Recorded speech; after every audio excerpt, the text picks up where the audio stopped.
পোনপ্ৰথমে মোৰ YouTube channel ৰোহান্স কিটচেনলৈ আপোনালোকক সকলোকে স্বাগতম জনাইছোঁ। খাম খুৱাম শিকিম শিকাম এয়াই মোৰ চেনেলৰ মূল উদ্দেশ্য। মোৰ এই চেনেলটোৰ জৰিয়তে আপোনালোকক নতুন নতুন ৰেচিপিৰ সোৱাদ দিবলৈ চেষ্টা কৰিম আৰু আশা কৰোঁ মোৰ এই চেনেলটোক মৰম আৰু আদৰেৰে গ্ৰহণ কৰিব।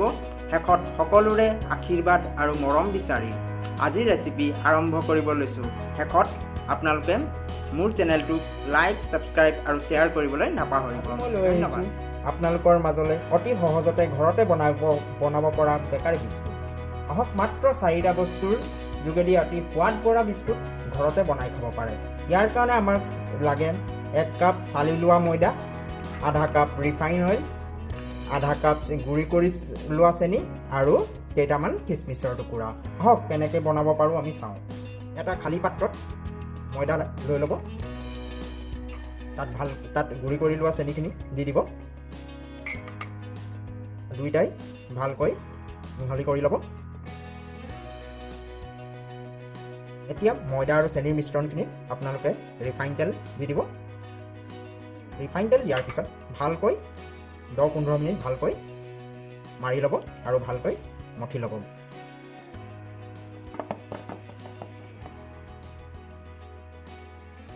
এয়া মোৰ প্ৰায় মঠা হৈয়ে গৈছে। একেবাৰে ঢিলা নকৰিব আৰু একেবাৰে টাইট নকৰিব। ইয়াত দেখিছে নহয় কেনেকৈ ৰাখিছোঁ মই, এনেকেই থ'ব। ময়দাখিনি মঠা হ'লে এতিয়া এখন এনেকৈ খালী থাল লৈ তাত অলপমান ৰিফাইন দি ল'ব আৰু ভালকৈ চাৰিওফালে লগাই দিব।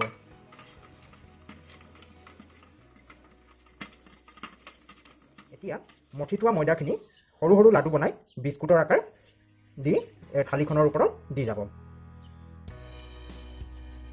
এনেকৈ মই দিয়াৰ ধৰণে এনেকৈ সকলোবোৰ হোৱাৰ পিছত আপোনালোকে এটা কথা কিন্তু মন কৰিব, বিস্কুটৰ মানে যিবোৰ লাডুখিনি বনাইছিলে সেইখিনি ওচৰা ওচৰিকৈ নিদিব, কাৰণ যেতিয়া ফুলি উঠিব লগ লাগি যাব। সেইকাৰণে দেখিছে নহয় মই কিমান দূৰে দিছোঁ, সেইকাৰণে আপোনালোকেও তেনেকৈ দিব। এতিয়া আপোনালোকে অথনি যে লৈ লৈছিলে কিচমিচ, এতিয়া বিস্কুটৰ ওপৰত এনেকৈ লগাই দিব। এয়া অলপ অলপ চেপি দিব।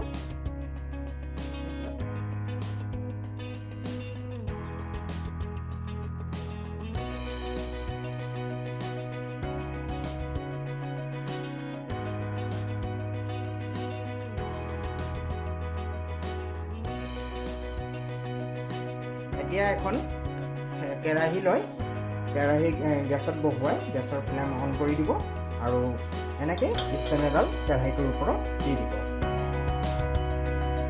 এনেকৈ 5 মিনিটমান গৰম হোৱাৰ পিছত আপোনালোকে গেছৰ ফ্লেম একেবাৰে ল' কৰি দিব। মই যেনেকৈ কৰিছোঁ তেনেকৈ কৰিব।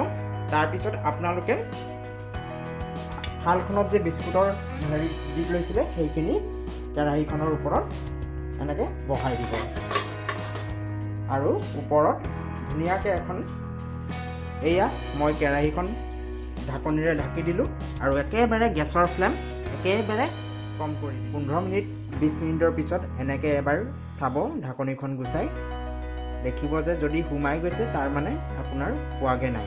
গতিকে আকৌ আপুনি ঢাকনিখন মাৰি অলপ দেৰিৰ কাৰণে আকৌ 10 মিনিটমানৰ কাৰণে মই 40 মিনিটৰ পিছত উলিয়াই চাইছোঁ।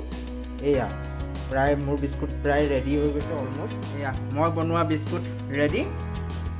আপোনালোকে কেনে পালে নিশ্চয় জনাব কমেণ্ট বক্সত আৰু চেনেলটো লাইক ছাবস্ক্ৰাইব আৰু শ্বেয়াৰ কৰিবলৈ নাপাহৰিব। ধন্যবাদ।